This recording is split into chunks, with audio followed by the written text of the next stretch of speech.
tous, j'espère que vous allez bien. Aujourd'hui on se retrouve dans une nouvelle vidéo pour un petit vlog de ma relecture de My Dear Fucking Prince, publié chez les éditions Lumen. Ça va être une relecture tranquillou, je sais pas combien de temps je vais mettre à relire ce livre. Je pense que je vais lire aussi d'autres livres en même temps. Mais voilà, c'est un livre qui me donnait envie d'être relu, notamment pour l'occasion de la sortie du film qui sort en août, début août. Moi, à l'heure où je tourne, là, je crois que on est fin juillet. Enfin, je sais qu'on est fin juillet, mais vous, je ne sais pas quand exactement sortira cette vidéo, donc peut-être que le film sera déjà sorti. Et s'il est déjà sorti, je vous conseille de à la fois lire le livre et bien sûr voir le film. Je sais pas ce qu'il vaudra le film, en tout cas de ce que j'ai vu vis-à-vis de la bande d'annonce. On se rapproche du livre, mais il y a quand même des... Enfin... Au niveau du scénario, non, mais j'imaginais pas ça exactement réalisé comme ça. Mais bon, on verra le film quand il sortira. Et du coup, je vous prends avec moi aussi longtemps que je relirai cette lecture.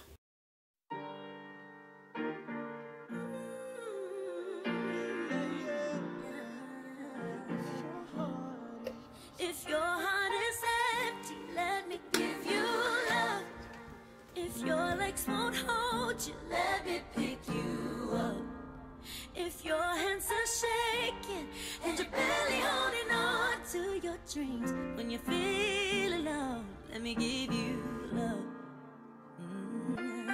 Nobody knows how much a dream costs.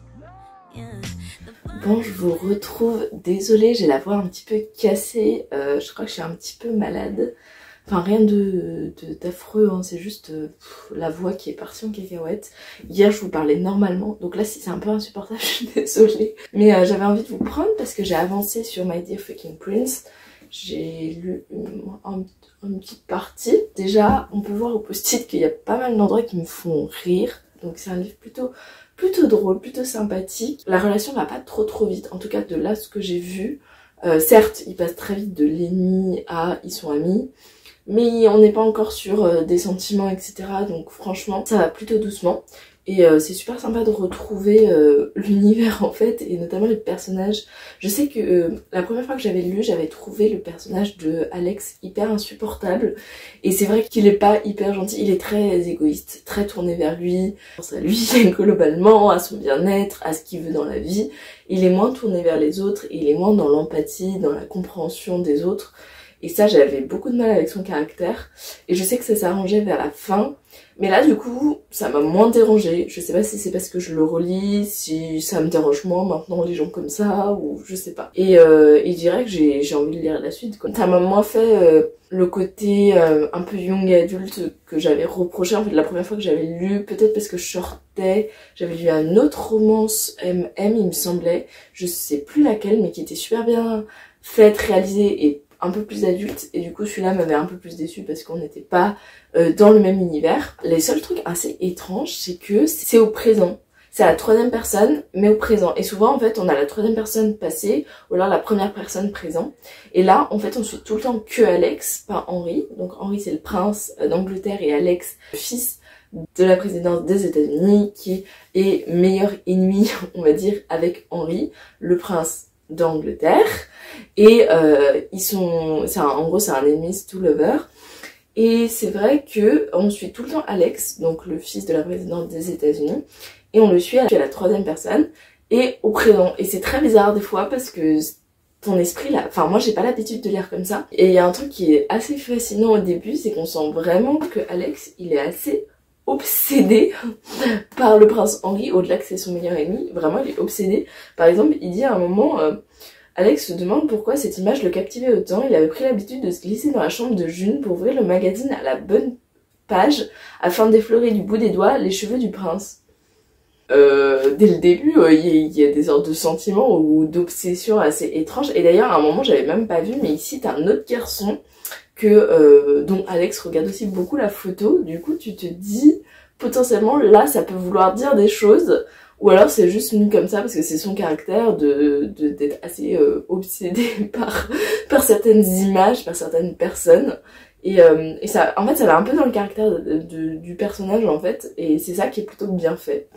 Et par contre, le prince Henry, c'est vrai qu'au début, il est présenté comme zéro caractère. Donc pour l'instant, on n'a pas beaucoup de développement de son caractère, mais je pense qu'on l'aura par la suite. Donc voilà, ça c'est pour mon petit update à cette partie de lecture, mais je vais continuer à lire et continuer à vous prendre. D'ailleurs vous avez dû voir des images un petit peu, donc là je suis retournée à Strasbourg chez ma soeur. J'avais une petite pause parce que donc je suis retournée à Strasbourg chez ma soeur et on s'est promené un petit peu dans Strasbourg avec ma mère ce matin. Ensuite ma soeur nous a rejoint, on est allé au bain à Strasbourg. C'est génial, en fait c'est un endroit où t'as des piscines mais t'as aussi un extérieur avec un spa, etc. Et vraiment c'était sympathique. Et je savais pas que ça existait ça, et franchement pas très cher quoi. Et c'est vraiment un vrai spa avec une ambiance un peu ouais, antiquité, des bains qui sont tout en pierre, etc. C'est vraiment sympathique comme expérience. Si vous avez l'occasion d'aller à Strasbourg, vraiment allez-y. C'est vraiment dans Strasbourg même, enfin peut-être un peu en périphérie. Très bonne expérience. Et sinon sur ce, je vous reprends plus tard.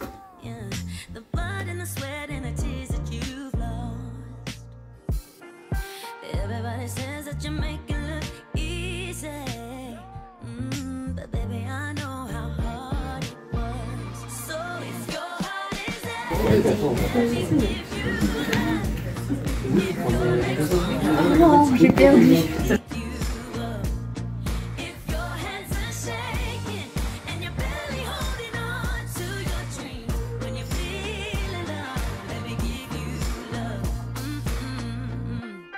Everybody knows that the struggle is real, but they don't know the pain you feel. The pain you feel, yeah. And everybody say that you make it look easy, but when the road gets rough, let me take the wheel, yeah. So if your heart is empty, let me give you love. If your legs are hard, just let me be. Bon, je vous reprends, on est vendredi. Vous avez dû voir, je suis encore malade et tout. Hier je vous ai pas pris et je pense que la dernière fois c'était mercredi, j'avais la voix qui partait un petit peu en cacahuète. Donc j'espère que ça passera. Même pour maintenant, j'espère que ça passera. Mais j'ai bien avancé My Dear Fucking Prince, même si j'ai mis un peu en pause et j'ai commencé un autre livre pour éviter de le manger directement et de pas avoir beaucoup de trucs à vous dire. Je crois que la dernière fois que je vous avais laissé, j'en étais à peu près à là. Donc entre temps j'ai lu tout ça et c'est un peu le moment où ils vont être beaucoup plus proches, où on va voir une évolution de leur relation, donc ça c'est cool. Je me souvenais pas qu'il y avait autant de scènes olé olé entre les deux protagonistes, parce que pour moi c'était vraiment de la young adulte, et en fait quand je le lis, oui c'est la young adulte, mais il y a quand même pas mal de trucs en fait. On s'épanche pas sur plein de chapitres, mais quand même c'est un sujet qui revient souvent. Je sais ce qui va se passer parce qu'il va y avoir un événement qui va faire que ça va un peu retourner la situation, et j'essaye de prendre mon temps pour le lire parce que c'est vraiment un moment que j'aime beaucoup dans le livre, et je vais voir ce que ça va donner là lors de ma relecture, si j'ai le même avis que c'est pas forcément bien réalisé par la suite. Et à côté de ça, je trouve qu'il y a des personnages vraiment super intéressants. La sœur June, qui est vraiment très intéressante dans son caractère, dans sa manière de faire, dans le fait que en gros les parents de Alex sont séparés du coup, et que June arrive à être celle qui est le plus réfléchie vis-à-vis de la situation, la plus réfléchie. J'aime bien le personnage de Nora qui emmène une sorte d'équilibre entre les deux frères et sœurs. En plus il y a des trucs vis-à-vis d'elle, on comprend un petit peu mais on sait pas trop ce qui va se passer. Ensuite il y a plein d'autres personnages qui sont vraiment bien. Il y a un personnage que je trouve vraiment bien fait, c'est le personnage de Zara qui travaille en fait, qui est dans le staff de la présidente des États-Unis et qui passe sa vie à engueuler Alex, et c'est vraiment très drôle, même si à des fois je trouve elle est assez injuste vis-à-vis de ce qu'elle lui dit.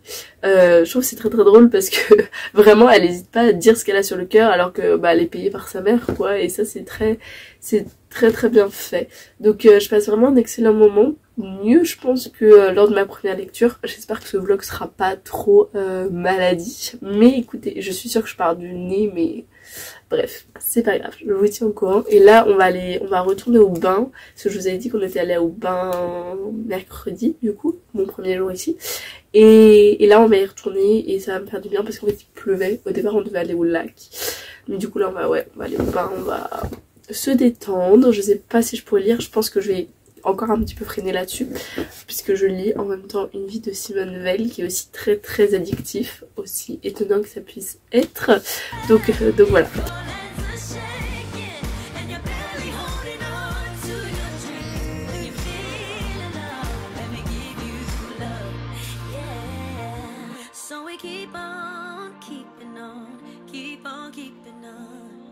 we keep on keeping on, keep on keeping on. So we keep on keeping on, keep on keeping on. Yeah, we keep on keeping on, keep on keeping on. So if your heart is empty, let me give you love. If your legs won't hold you, let me pick you up. If your hands are shaking and you're barely holding on to your dreams, when you're feeling low, let me give you love. Blue, Red, Royal, c'est ça? C'est ça en anglais, c'est... Ah, My Dear Fucking Prince.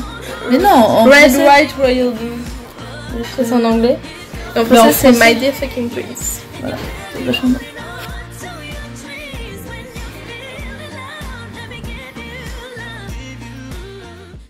Je vous retrouve pour un petit peu clôturer ce vlog. Ça fait longtemps que je ne vous avais pas pris dans celui-ci parce que c'était en rapport avec My Dear Fucking Prince et qu'une fois que je l'ai lu, je voulais voir le film notamment avec ma soeur. Donc ça a pris un petit peu de temps. Du coup je vais essayer de conclure. Faut savoir que j'étais très déçue de l'adaptation en film. Je vous ai pas pris en fait pour ma réaction tout simplement parce que j'ai trouvé ça beaucoup trop cucu, vraiment. Il y avait des scènes, je trouvais qu'il jouait pas très bien, notamment le personnage d'Alex. L'acteur, j'ai du mal avec ses réactions, c'était des réactions beaucoup trop clichés. Puis les scènes qui ont été écrites dans les livres, si tu reprends exactement pareil, forcément en film ça donne pas la même chose, donc des fois ça passe très mal. Et puis l'intrigue aussi sur les élections, le fait qu'ils ont même pas adapté le personnage de June qui est la sœur de Alex, et je trouve ça trop dommage. Enfin bref, il y a plein de détails comme ça qui ont fait que j'ai trouvé que c'était un petit peu... ça avait un peu détruit le livre personnellement. Maintenant je l'ai vu et je suis quand même contente de l'avoir vu. Ce qui a été bien fait dans le film, mais c'est vraiment des petits détails malheureusement. Je trouve que le personnage de Nora a bien été adapté pour le coup. Et que de temps en temps on avait Henry qui tenait à peu près son rôle, et on avait un petit peu la différence entre British et États-Unis. Mais vraiment par contre les clichés sur la royauté, les clichés sur comment les Américains voient les Anglais, c'était trop. Et puis même toute la partie américaine, c'était vraiment un désastre, j'ai trouvé personnellement. Donc si vous avez beaucoup aimé le livre, je suis un petit peu désolée de détruire cette vision là, mais ça l'a pas trop fait pour moi malheureusement. Le livre, je pense que c'est vraiment quelque chose à découvrir parce que il est sympathique, tu passes un bon moment. Dans le genre, il y a toujours des livres qui sont mieux écrits, mieux faits, mieux pensés, mais quand même c'est quand même un bon livre. Et j'en profite pour vous dire, si vous aimez My Dear Fucking Prince, que vous avez aimé le livre, même le film, et que vous voulez lire un autre truc dans le genre, il y a par exemple Royal Bodyguard de Aimée Lou, qui sont deux autrices et qui ont écrit notamment une romance MM entre un garde du corps et du coup le prince. Je crois pas que c'est d'Angleterre, mais voilà. Et du coup ça peut être vachement intéressant, et surtout c'est plutôt bien, tu passes un beau moment, c'est très léger, c'est sympathique. Donc je vous le conseille si vous avez envie de lire quelque chose qui est dans le même genre. Et sinon, si vous voulez voir quelque chose qui se rapproche plus d'un truc qu'on regarde et pas qu'on lit, il y a Young Royals. Ça c'est vraiment, je trouve personnellement, une pépite, et pour le coup c'est beaucoup mieux fait que le film My Dear Fucking Prince. Mais bref, si vous avez envie de voir quelque chose dans la royauté, une romance toujours MM, Young Royal, franchement ça a bien été fait, et il n'y a pas trop de cucu, je trouve personnellement. Et sur ce, je vais vous laisser. J'espère que vous avez aimé ce vlog qui était un petit peu chaotique, il faut le dire. Et je vous dis à la semaine prochaine pour une autre vidéo. Salut!